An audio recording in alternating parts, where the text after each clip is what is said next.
Sega was founded on June 3rd, 1960 in Tokyo, Japan and made coin-operated amusement machines, jukeboxes, and slot machines. But in 1983, on July 15th, the same day as Nintendo's Famicom system released in Japan, Sega released the SG-1000 system.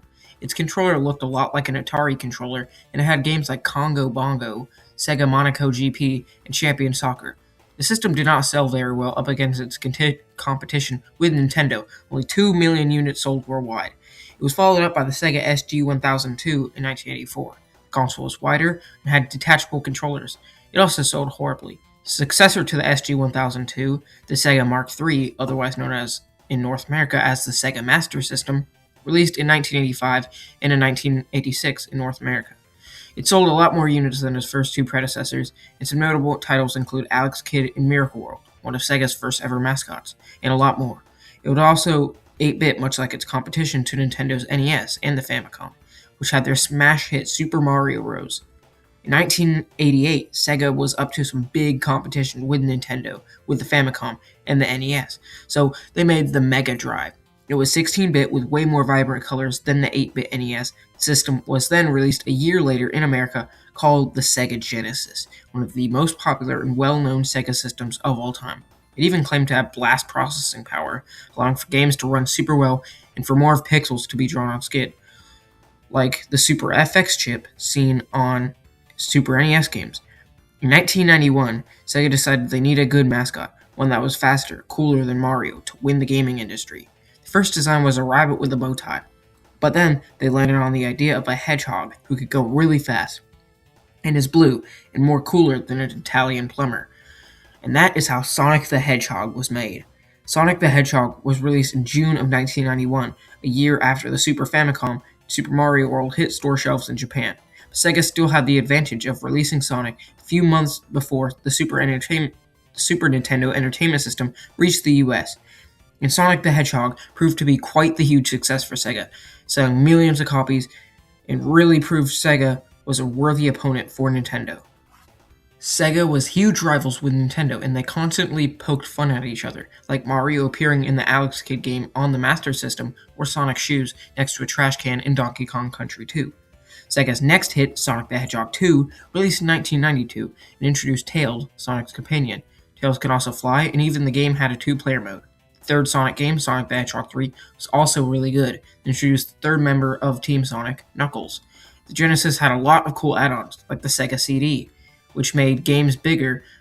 Also had awesome sounding music, like Sonic CD, which was the first ever game to have Metal Sonic and Amy Rose, two characters that are always in Sonic games to this day.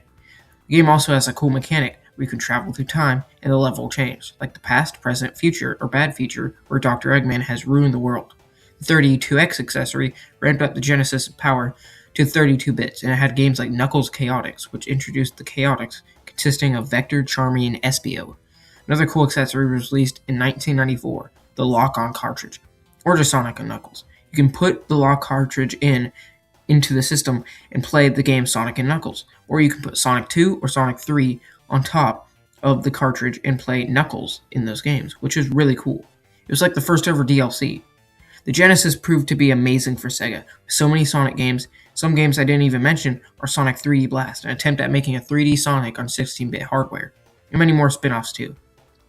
The Genesis was Sega's only attempt at rivaling Nintendo, because Nintendo still had the Game Boy, a revolutionary handheld system.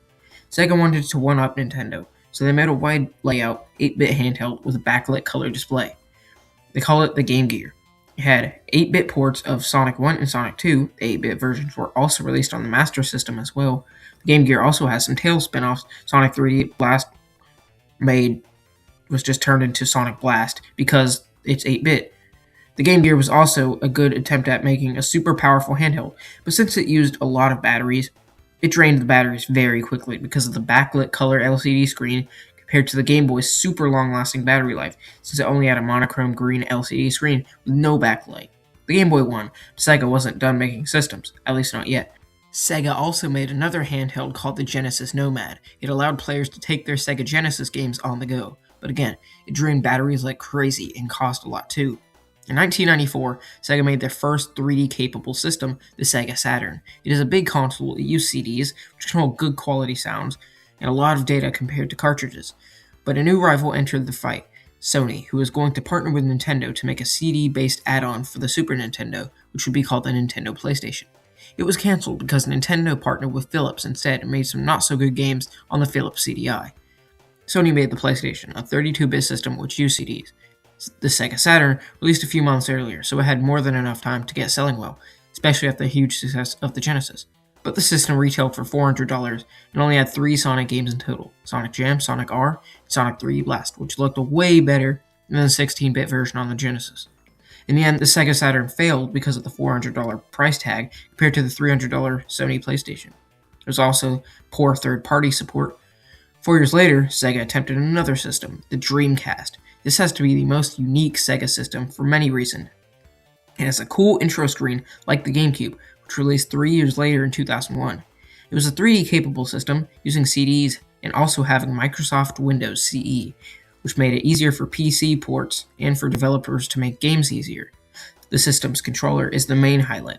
It has a unique shape, a D-pad, a stick, which isn't really a good stick. It had A, B, X, and Y buttons.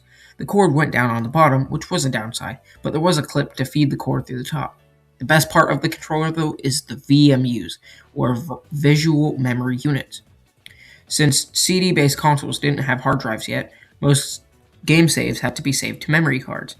The VMU has a small little LCD screen and can show stuff on the screen when playing different games, much like when you connect a GBA to the GameCube or the gamepad for the Wii U. The VMUs can hold data. Also, when taken out of the controller, you'll find a D-pad and 2 buttons. This is because you can play little games on the VMU that are based on what game data you have saved to it. The system was ahead of its time, as it did have a web browser and a keyboard, and should have done better. But sadly, it didn't, and it was discontinued in 2001. But it did have some awesome Sonic games. Sonic Adventure, the first ever time we saw modern Sonic, and the first ever 3D Sonic game, other than Sonic Jam. Sonic Adventure 2 introduced Shadow, a dark version of Sonic with a neat backstory and was one of the more popular Sonic characters, especially in more recent years. After Sega kept having failure after failure, they decided to drop out of the gaming console market and went third party. The first ever Sonic game to ever not be on a Sega console was Sonic Advance, which released on their once rival Nintendo's new Game Boy Advance system. This game also had 2 sequels. Sega decided to have a long relationship releasing games on Nintendo platforms, which seems a bit odd since just 5 years earlier they were huge rivals. The first ever multi-platform Sonic title was Sonic Heroes, released for the GameCube and all the other systems, and a PC release years later. GameCube saw re-releases of Sonic Adventure 1 and 2, with Sonic Adventure Director's Cut with new textures, models, and new stuff. Sonic Adventure 2 was remade with Sonic Adventure 2 Battle, with the battle part emphasizing the battle mode. Shadow also got his own game, where it's somehow rated E10+, although he is holding that. Sonic wasn't the only IP Sega owned. They also had an arcade game called Crazy Taxi, which is a game where you drive a taxi around recklessly, which was first an arcade game, then a Dreamcast game, and was released on other consoles later. Super Monkey Ball is another popular Sega series, where you tilt around the level and the character is inside a ball, which you have to use to maneuver around the level and reach the goal. They're still making Monkey Ball games to this day, although the first 2 are some of the highest rated ones in the series. In 2006, when the Sonic series turned 15, Sega did a soft reboot on the series with Sonic the Hedgehog 06, or just Sonic 06. It is often criticized as the worst Sonic game of all time because of weird moments like that, glitches, controls, and story.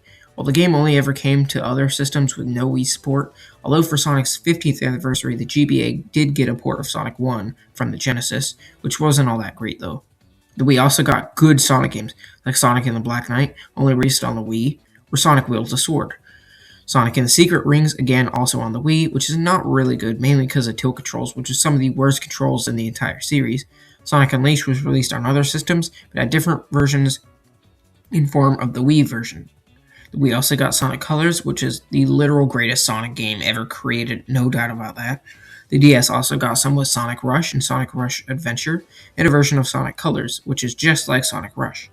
Sega also made a lot of racing games, starting with Sonic Drift, only in Japan, on the Game Gear in 1994. Sonic Drift 2 was the only Sonic Drift game released in the US a year later, which is weird that they only released the second and not the first one. Then there's other ones like Sonic Rivals and Sonic Rivals 2, as well as the Sonic Riders series. While the first ever Sega crossover game being Sonic and Sega All-Star Racing in 2011 on a multitude of platforms.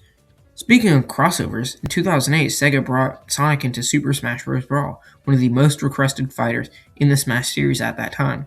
Sonic also got an amiibo and is still in Nintendo games to this day. 2011, for Sonic's 20th anniversary, Sonic Generations released on other systems and the 3DS.